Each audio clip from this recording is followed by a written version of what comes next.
Good morning. This isn't Sleepless Tales because I woke up somebody new this morning. That's right. It's the bug book. I woke up as a bug. Guys, we're on chapter 9.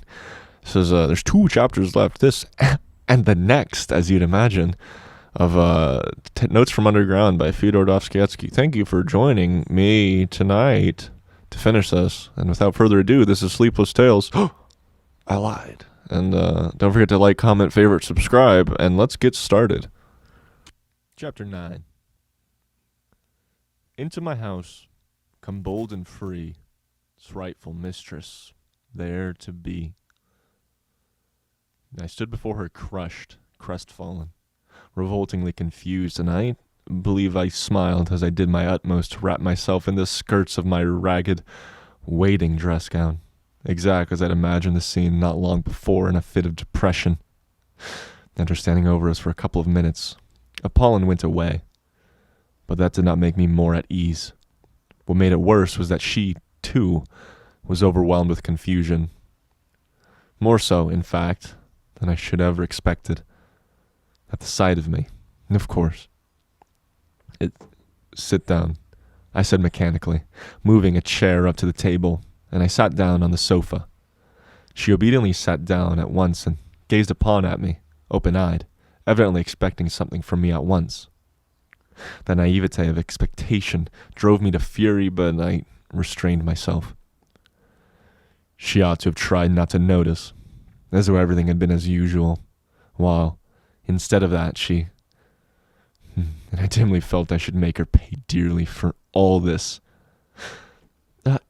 You found me in a strange position, Liza, I began, stammering and knowing that was the wrong way to begin. No, I don't imagine anything, I cried, seeing that she had suddenly flushed. I'm not ashamed of my poverty. On the contrary, I look with pride on my poverty. I'm poor but honorable. One can be poor and honorable, I muttered. However, would you like tea? No. She was beginning. Wait a minute. I leapt up and ran to Apollon. I had to get out of the room somehow. Apollon, I whispered in a feverish haste, flinging down before him the 7 rubles which had remained all the time clenched in my fist. Here are your wages. You see, I give them to you, but for what that you may come to my rescue. Bring me tea and a dozen rusks from the restaurant. If you don't go, you'll make me a miserable man. You don't know what this woman is. This is everything. You may be imagining something, but you don't know what this woman is. Apollon, who had already sat down to his work and put on his spectacles again, at first glanced askance at the money without speaking or putting down his needle. Then, without paying the slightest attention to me or making any answer, he went on busying himself with his needle, which he had not yet threaded. I waited before him for 3 minutes with my arms crossed, a la Napoleon. My temples were moist with sweat. I was pale. I felt it, but thank God, he must have been moved to pity, looking at me. Having threaded his needle, he deliberately got up from his seat, deliberately moved back his chair, deliberately took off his spectacles, deliberately counted the money, and finally, asking me over his shoulder, "Shall I get a whole portion?" deliberately walked out of the room. As I was going back to Liza, the thought occurred to me on the way. Shouldn't I run away, just as I was in my dressing gown, no matter where, and then let happen what would? I sat down again. She looked at me uneasily. For some minutes we were silent. "I will kill him," I shouted suddenly, striking the table with my fist so that the ink spurted out the inkstand. What are you saying?" she cried, starting. "I'll kill him. Kill him," I shrieked, suddenly striking the table in absolute frenzy, and at that same time fully understanding how stupid it was to be in such a frenzy. "You don't know, Liza, what that torture is to me. He's my torture. He has gone now to fetch some rusks. And suddenly, I burst into tears. It was a hysterical attack. How ashamed I felt in the midst of my sobs, but still I could not restrain them. She was frightened. "What is the matter? What's wrong?" she cried, fussing about me. "Water! Give me water! Over there!" I muttered in a faint voice, though I was inwardly conscious that I could not have got on very well without water and without muttering in a faint voice. But I was, what is called, putting it on to save appearances, though the attack was a genuine one. She gave me water, looking at me in bewilderment, and at that moment Apollon brought in the tea. It suddenly seemed to me that this commonplace Proziac tea was horribly undignified and paltry after all that had happened, and I blushed crimson. Liza looked at Apollon with positive alarm. He went out without a glance at either of us. "Liza, do you despise me?" I asked, looking at her fixedly, trembling with impatience to know what she was thinking. She was confused and did not know what to answer. "Drink your tea," I said to her angrily. I was angry with myself, of course. It was she who would have to pay for it. A horrible spite against her suddenly surged up in my heart. I believe I could have killed her. To revenge myself on her, I swore inwardly not to say a word to her all the time. She is the cause of it, I thought. Our silence lasted for 5 minutes. The tea stood on the table. We did not touch it. And it got to the point of purposefully refraining from beginning in order to embarrass her further. It was awkward for her to begin alone. Several times she glanced at me with mournful perplexity. I was obstinately silent. I was, of course, myself the chief sufferer, because I was fully conscious of the disgusting meanness of my spiteful stupidity, and yet at the same time, I could not restrain myself. "I want to get away from here altogether," she began, to break the silence in some way, but poor girl, that was just what she ought not to have spoken about at such a stupid moment to a man so stupid as I was. My heart positively ached with pity for her tactless and unnecessary straightforwardness.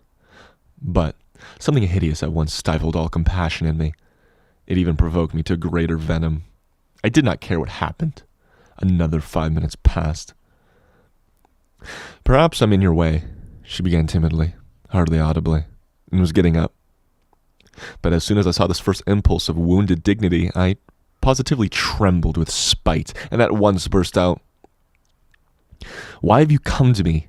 Tell me that, please," I began, gasping for breath and regardless of logical connection in my words. I longed to have it all out at once, at one burst. I did not even trouble how to begin. "Why have you come? Answer, answer," I cried, hardly knowing what I was doing. "I'll tell you, my good girl, why you've come. You've come because I talked sentimental stuff to you then. So now you are soft as butter and longing for fine sentiments again. So you may as well know that I was laughing at you then, and I'm laughing at you now." "Why are you shuddering?" "Yes, I was laughing at you. I'd been insulted just before at dinner by the fellows who came the evening before me. I came to you, meaning to trash one of them, an officer, but I didn't succeed. I didn't find him. I had to avenge the insult on someone to get back on my own again. You turned up. I vented my spleen on you, laughed at you. I had been humiliated, so I wanted to humiliate. I had been treated like a rag, so I wanted to show my power. That's what it was, and you imagined I had come there on purpose to save you. Yes? You imagined that? You imagined that." I knew that she would perhaps be muddled and not take it all in exactly, but I knew, too, that she would grasp the gist of it very well indeed. And so, indeed, she did. She turned white as a handkerchief and tried to say something, and her lips worked painfully, but she sank on a chair as though she had been felled by an axe. And all the time afterwards, she listened to me with her lips parted and her eyes wide open, shuddering with awful terror. The cynicism of my words overwhelmed her. "Save you," I went on, jumping up from my chair and running up and down the room before her. "Save you from what? But perhaps I'm worse than you myself. Why didn't you throw it in my teeth when I was giving you that sermon? But what did you come here to save yourself for? Was it read us a sermon? Power. Power was what I wanted then. Sport was what I wanted. I wanted to wring out your tears, your humiliation, your hysteria. That was what I wanted then. And of course, I couldn't keep it up then, because I'm a wretched creature. I was frightened, and the devil knows why I gave you my address and my folly. Afterwards, before I got home, I was cursing and swearing at you because of that address. I hated you already because of all the lies I told you, because I only like playing with words, only dreaming. But do you know what I really want is that you should all go to hell. That's what I want. I want peace Yes, I'd sell the whole world for a farthing, straight off, so long as I was left in peace. Is the world to go to pot, or am I to go without my tea? I say that the world may go to pot for me so long as I always get my tea. Did you know that? Or not? Well, anyway, I know that I'm a blackguard, a scoundrel, egoist, sluggard. Here I've been shuddering for the last 3 days at the thought of your coming, and do you know what has worried me particularly for these 3 days? That I posed as such a hero to you, and now you'd see me in a wretched, torn dressing gown, beggarly, loathsome. I told you just now that I'm not ashamed of my poverty, so you may as well know that I am ashamed of it. I'm more ashamed of it than of anything, more afraid of it than of being found out if I were the thief, because I was as vain as though I had been skinned and the very air blowing on me hurt. Surely by now you must realize that I shall never forgive you for having found me in this wretched dressing gown, just as I was flying at a pollen with a spiteful cur. The savior, the former hero, was flying like a mangy, unkept sheepdog at his lackey, and the lackey was jeering at him, and I shall never forgive you for the tears I could not help shedding before you just now, like some silly woman put to shame. And for what I'm confessing to you now, I shall never forgive you either. Yes, you must answer for it all, because you turned up like this, because I am a blackguard, because I am the nastiest, stupidest, and absurdest, and most envious of all the worms on the earth, who are not a bit better than I am, but the devil knows why, never put into confusion, while I shall always be insulted by every louse. That is my doom. And what is it to me that you don't understand a word of this? And what do I care? What do I care about you, and whether you go to ruin there or not? Do you understand? Oh, I shall hate you now after saying this, for having been here and listening. Why, it's not once in a lifetime a man speaks out like this, and then it is hysterics. What more do you want? Why do you still stand confronting me after all this? Why are you worrying me? Why don't you go? But at this point, a strange thing happened. I was so accustomed to think and imagine everything from books and to picture everything in the world to myself, just as I had made it up in my dreams beforehand, that I could not all at once take in this strange circumstance. What happened was this. Liza, insulted and crushed by me, understood a great deal more than I imagined. She understood from all this what a woman understands first of all. If she feels genuine love, that is, that I was myself unhappy. The frightened and wounded expression on her face was followed first by a look of sorrowful perplexity. When I began calling myself a scoundrel and a blackguard, and my tears flowed, the tirade was accompanied throughout by tears, her whole face worked convulsively. She was on the point of getting up and stopping me. When I finished, she took no notice of my shouting. "Why are you here? Why don't you go away?" But realized only that it must have been very bitter to me to say all this. Besides, she was so crushed. Poor girl. She considered herself indefinitely beneath me. How could she feel anger or resentment? She suddenly leapt up from her chair with an irresistible impulse and held out her hands, yearning towards me, though still timid and not daring to stir. At this point, there was a revulsion in my heart, too. Then she suddenly rushed to me, threw her arms around me, and burst into tears. I, too, could not restrain myself and sobbed as I never had before. "They won't let me. I can't be good," I managed to articulate. Then I went to the sofa, fell on it face downwards, and sobbed on it for a quarter of an hour in genuine hysterics. She came close to me, put her arms around me, and stayed motionless in that position. But the trouble was that the hysterics could not go on forever, and I'm writing the loathsome truth, lying face downwards on the sofa with my face thrust into the nasty leather pillow, I began by degrees to be aware of a now far away, involuntary but irresistible feeling that it would be awkward now for me to raise my head and look Liza straight in the face. Why was I ashamed? I don't know, but I was ashamed. The thought, too, came into my overwrought brain that our parts now were completely changed, and that she was now the heroine, while I was just a crushed and humiliated creature, as she had been before me that night, 4 days before, and all this came into my mind during the minutes I was lying face down on the sofa. My God, surely I was not envious of her then. I don't know. To this day I cannot decide, and at that time Of course, I was still less able to understand what I was feeling than now. I cannot get on without domineering and tyrannizing over someone, but there's no explaining anything by reasoning, and so it's useless to reason. I conquered myself, however, and raised my head. I had to do so sooner or later, and I'm convinced to this day that it was just because I was ashamed to look at her that another feeling was suddenly kindled and flamed up in my heart. The feeling of mastery and possession. My eyes gleamed with passion, and I gripped her hands tightly. How I hated her, and how I was drawn to her at that minute. The one feeling intensified the other. It was almost like an act of vengeance. At first, there was a look of amazement, even of terror on her face. But only for one instant. She warmly and rapturously embraced me. Chapter 10. A quarter of an hour later, I was rushing up and down the room in frenzied impatience. From minute to minute, I went up to the screen and peeped through the crack at Liza. She was sitting on the ground with her head leaning against the bed, and must have been crying. But she did not go away, and that irritated me. This time, she understood it all. I had insulted her finally, but there's no need to describe it. She realized that my outburst of passion had been simply revenge, a fresh humiliation, and that to my earlier, almost causeless hatred was now a personal hatred, born of envy. Though, I do not maintain positively that she understood all this distinctly, but she certainly did fully understand that I was a despicable man, and what was worse, incapable of loving her. I know I shall be told that this is incredible, but it is incredibly despiteful and stupid as I was.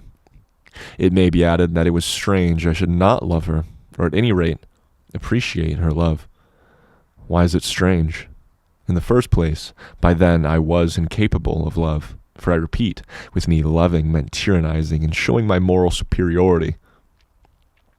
I've never in my life been able to imagine any other sort of love, and have nowadays come to the point of sometimes thinking that love really consists in the right, freely given by the beloved object, to tyrannize over her.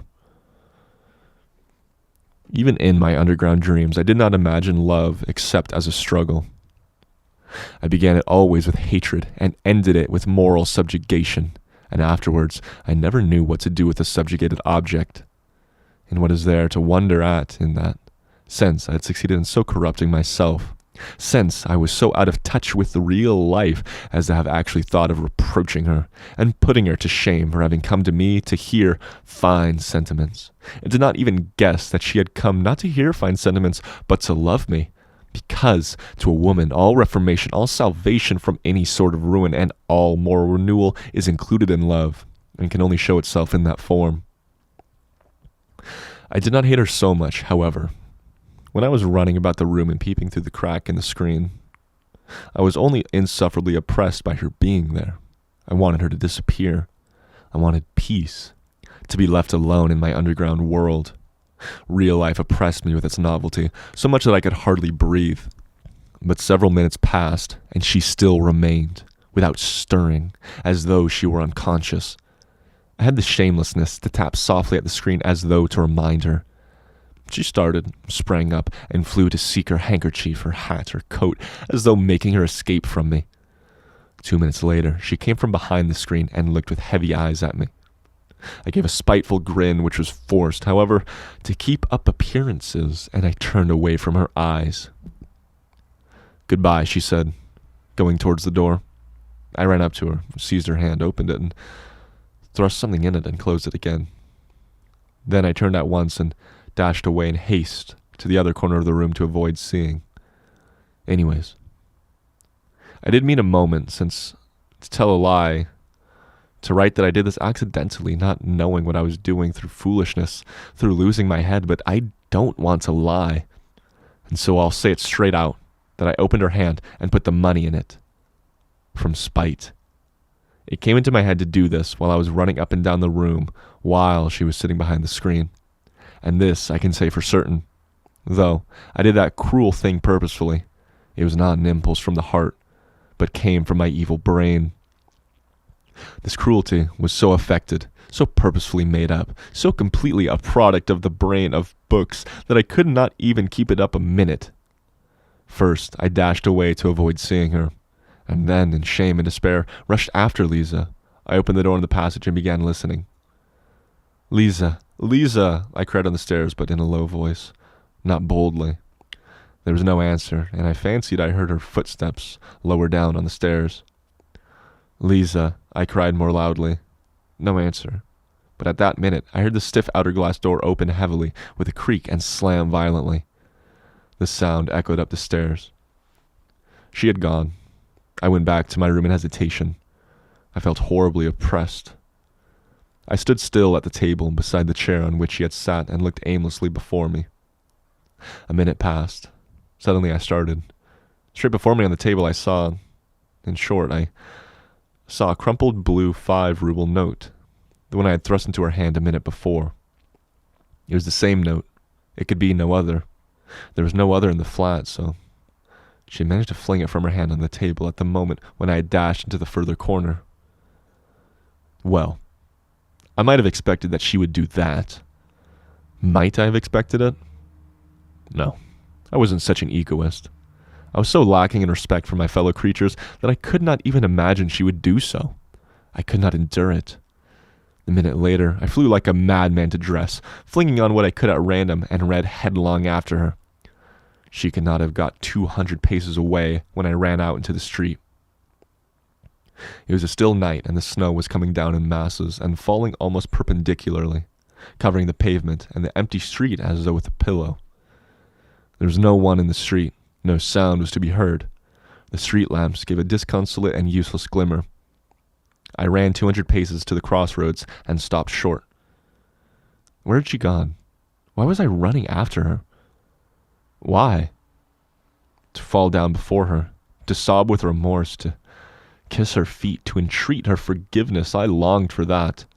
My whole breast was being rent to pieces, and never, never shall I recall that minute with indifference. But what for? I thought. Should I not begin to hate her? Perhaps even tomorrow, just because I had kissed her feet today. Should I give her happiness? Did I not recognize that day, for the 100th time, what I was worth? Should I not torture her? I stood in the snow, gazing into the troubled darkness, and pondered this. And will it not be better, I mused fantastically afterwards at home, stifling the living pang of my heart with fantastic dreams, will it not be better that she should keep the resentment of the insult forever? Resentment. Why is it purification? It is a most stinging, painful consciousness. Tomorrow I should have defiled her soul and have exhausted her heart. Well, now the feeling of insult will never die in her heart, and however loathsome the filth awaiting her, the feeling of insult will elevate and purify her by hatred. Perhaps, too, by forgiveness. Will all that make things easier for her, though? And indeed, I'll ask on my own account here, an idle question. Which is better, cheap happiness or exalted sufferings? Well, which is better? So I dreamed as I sat at home that evening, almost dead with the pain in my soul. Never had I endured such suffering and remorse, yet could there have been the faintest doubt when I ran out from my lodging that I should turn back halfway? I never met Liza again, and I've heard nothing of her.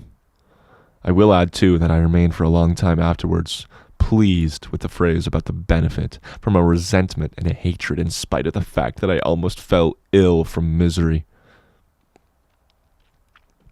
Time passes. Even now, so many years later, all this is somehow a very evil memory.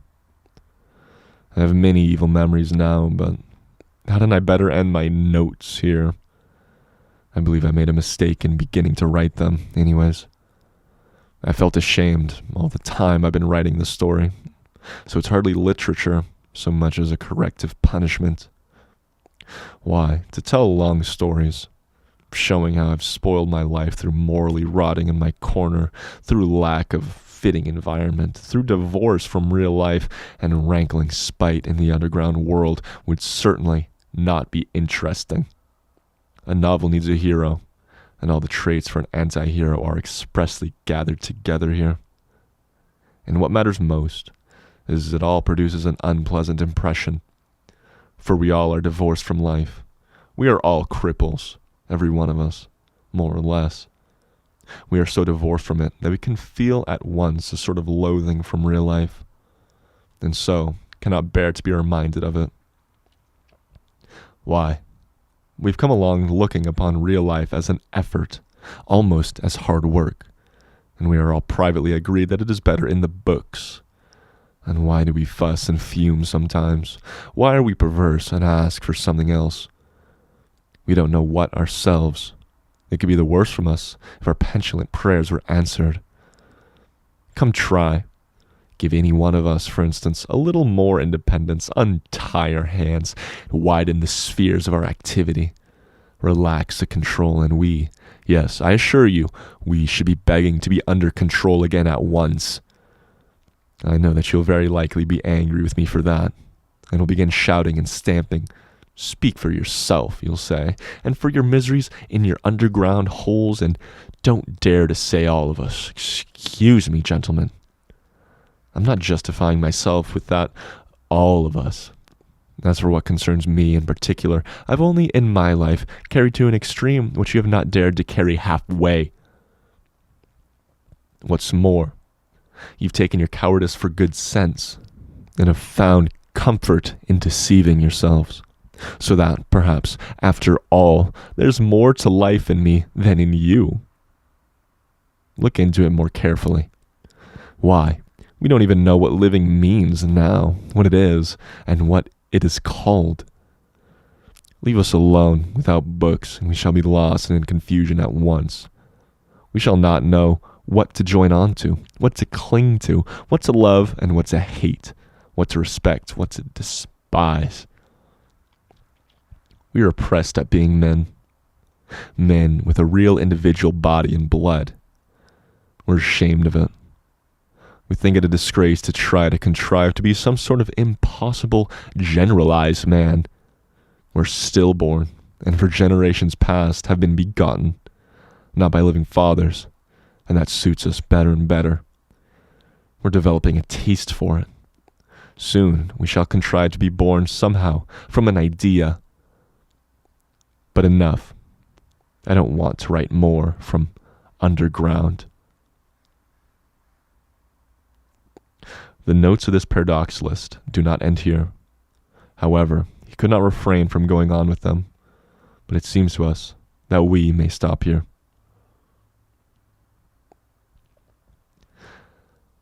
The end. Was that cute? Was it a cute ending, guys?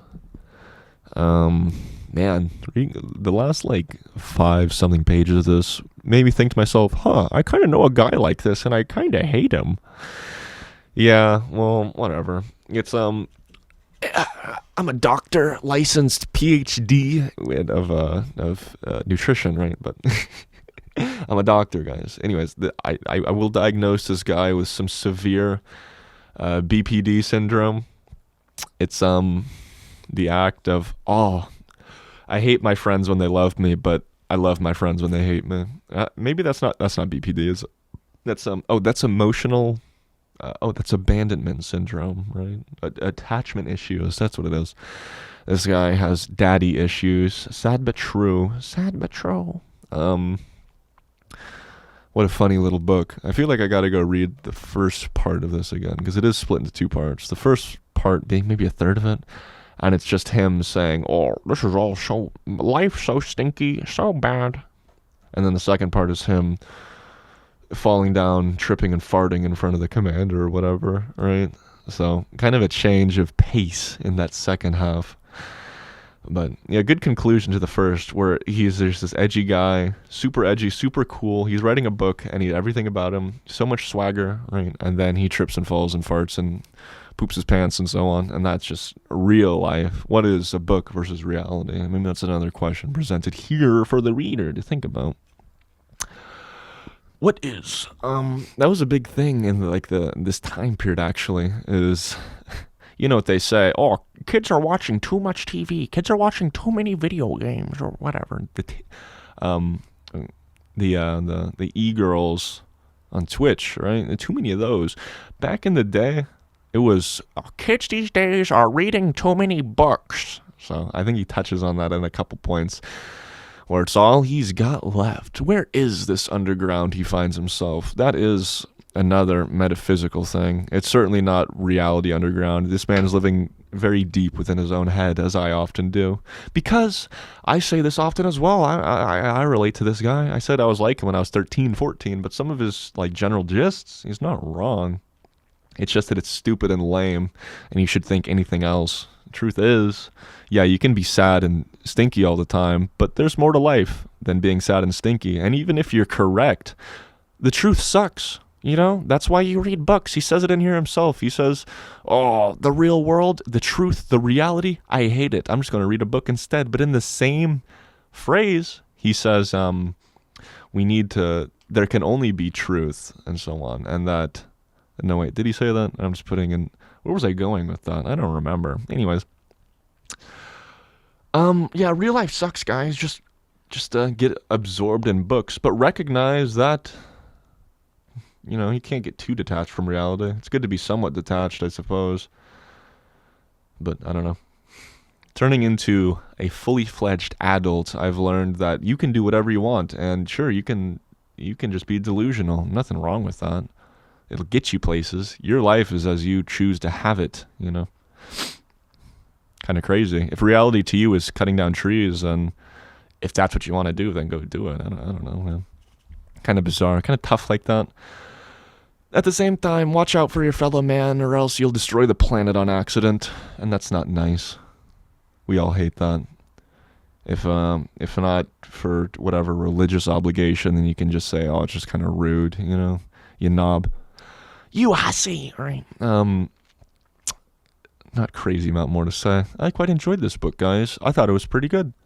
I might continue reading another set of books from this. Who is this? Kafka? I forgot. Notes from Underground. Fyodor Dostoevsky. I might read another one by him because he does have some more, if I'm not mistaken. I think I was put on this book. This is tragic. I was put on this book by a Jordan Peterson podcast where he talks about piano keys. So when we came to that part in the first part of this, I was like, oh, this is real neato, right? I've heard this somewhere before, like in a dream. Tragic. Oh, how I'm influenced. That's right. Sorry, I'm a 20-something male. That means I watch Jordan Peterson like a loser. Don't forget to wash your genitals, men, or else you'll combust. Truth is, I think Peterson's dead. Whatever.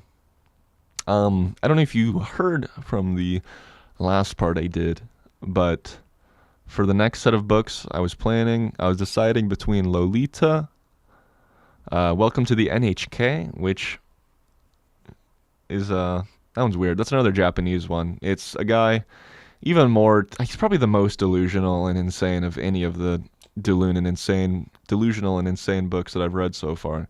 He's a top tier, actual just nutter, right? I did read that book on my lonesome, like probably 4 years ago now. It's all right, maybe more. 2014, 7 years.